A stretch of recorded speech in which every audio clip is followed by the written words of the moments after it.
Hey my crafting bunnies, it's Mio and today I have a sock plushie tutorial. As you can tell, I am showing you how to create this love potato. I am obsessed with this character. I think it's so cute that I decided to make it in a plushie form.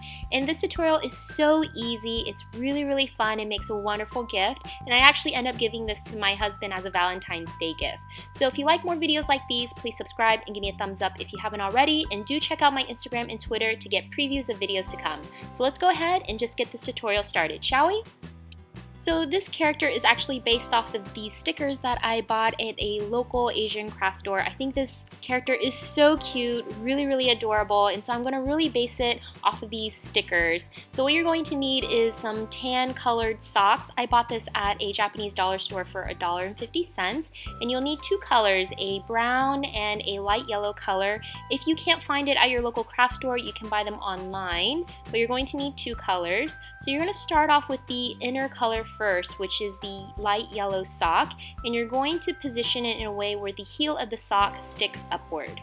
You're going to clump up the heel of the sock and make it bend downward, and you're actually going to form the top part of the head by sewing across horizontally. So I used a marker and kind of marked where I'm going to sew, and with just a needle and sewing thread, I'm just going to sew up and down along horizontally on the sock until I'm pretty much done. This yellow sock is going to form the inside of the potato. So whenever you skin a potato, you see a fleshy yellow inside. This is pretty much what the yellow part is going to represent. So once you are all done sewing across the line, you're going to take a pair of scissors and cut off all the extra sock. I left about, I would say, a centimeter or half a centimeter between where I sewed and where I cut because I didn't want it to unravel. And if you don't like sewing, you can always hot glue. I just think sewing is pretty easy here, and it makes sure that everything I want is really set in place. But you can hot glue, it just might be a little clumpy when you feel it. Once you're done, you're going to turn it inside out and take a giant wad of animal stuffing or pillow stuffing and put it inside the sock. Just make sure that you used a very large amount of animal or pillow stuffing so that it really plumps out the sock. And you'll notice that the heel part of the sock kind of forms the bottom part of the chin or bottom part of the head of the plushie. And once you're happy with the shape, you can take a needle and thread and you can just sew along the perimeter of the bottom of the sock. And when you pull on it, it will form like a drawstring effect. So it'll close the very bottom of your sock, and all you have to do is sew a knot and your first layer of your plushie is pretty much done. Now you're going to take the brown sock and repeat all of the steps. So take your brown sock, plump it so that the heel of the sock is facing upward, sew along horizontally to form the top part of the head, cut off the extra sock, flip it inside out, and what you're going to do is take this sock and instead of filling it with some stuffing, you're actually going to take the yellow plushie you created earlier and you're going to place that inside of the brown sock, and this is going to form the outer skin layer of your potato character.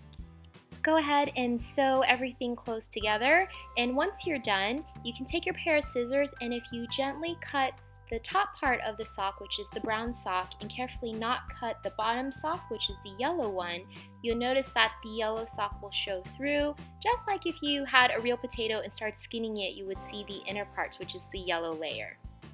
I suggest when you guys do this part that you take your time and do this very slowly because you don't want to accidentally cut the yellow part. And I'm just going to cut a round circle where the face of my potato is going to be. I'm just taking out small chunks and slowly cutting it in the shape that I want it. And again, be careful not to cut the actual yellow sock. So now that I have the body, I'm actually going to create the face of the potato, and I'm using polymer clay to create the eyes, mouth, nose, and the eyebrows. So I just shaped things with some polymer clay, and what I created is pretty much two eyes, this little, it looks like an animal nose mouth, two eyebrows, and if you want, you can create two pink cheeks if you want. I ended up not using these, but I think it's a great alternative if you want to use polymer clay cheeks. And you're going to bake these in the oven. So I put them on a piece of foil, preheated my oven to 250 degrees Fahrenheit, and cooked these for about 20 minutes until they're pretty much rock hard. And while they're cooking, I took a green felt piece of cloth and I cut out a cute little leaf. You need two of these, and you're going to need one square to roll up into a stem. I'm trying to create the little sprout that sticks out on the top of the potato character's head, and so I really think this is a really cute way to do it to make the leaves three-dimensional. I'm just going to pinch the bottom and hot glue them together, and once you're done hot gluing them together, you can hot glue them onto the stem. So here's a closer look on how I created the stem. I'm just rolling a piece of square, and I'm going to hot glue these two pieces together on the top. And so I like the stem to be a little more narrow, and it will hold its shape better. And once you're happy with the little sprout on the top, you can approximate where you're going to put it on the top of the head, cut off the extra pieces, and hot glue it onto the very top. I think this is a very, very cute way to make a little sprout, but as you noticed in the stickers earlier, not all of them have a little sprout on the top. If you want to put a flower instead, you absolutely can. So this is what my potato's, I guess, hair kind of looks like right now, and I'm going to go ahead and finish the rest of the potato. So he has some arms and legs, so with some extra sock pieces that I have from earlier, I'm just going to hot glue some pieces together to form tiny little hands and legs to hot glue onto the body. Once you have the face, so the eyes and nose and everything, you can go ahead and hot glue these onto your potato as well. And so this is what my potato face looks like, and I kind of looked to see how it would look like if I put the pink polymer clay onto the cheeks, and I decided that I didn't really want to do that. I wanted to do makeup instead. So I have a makeup palette with a variety of colors, and I'm just using some pink eyeshadow and gently tapping it onto the places where I think the cheeks belong, and I think it forms a much more natural blush onto your potato character.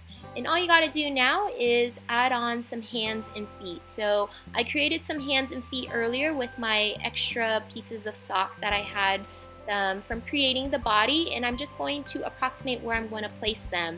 I felt like my potato was missing something, and I felt like I wanted to add a little more color, so I cut out a pink heart shape out of felt, and I'm going to hot glue it in the center with the hands holding the heart, and I think that would be perfect for my loved one, and I went ahead and hot glued the feet on the very bottom. And that, guys, is pretty much how I made this love potato character. I think it turned out really, really cute, super adorable, and I think this makes a wonderful gift, and we actually keep it in the kitchen because I think potatoes belong in the kitchen, and it's a really great home accessory item. So I hope you guys really enjoyed this tutorial. For more videos like these, please subscribe and give me a thumbs up if you haven't already. And do check out my other social media websites, such as Instagram and Twitter. I post more frequently there of videos to come, and I love to see you guys react and comment about what's going to happen in the future. So thank you guys so much for watching. Do stay tuned for more tutorials, and I will catch you guys really soon. Thanks so much for watching. Bye!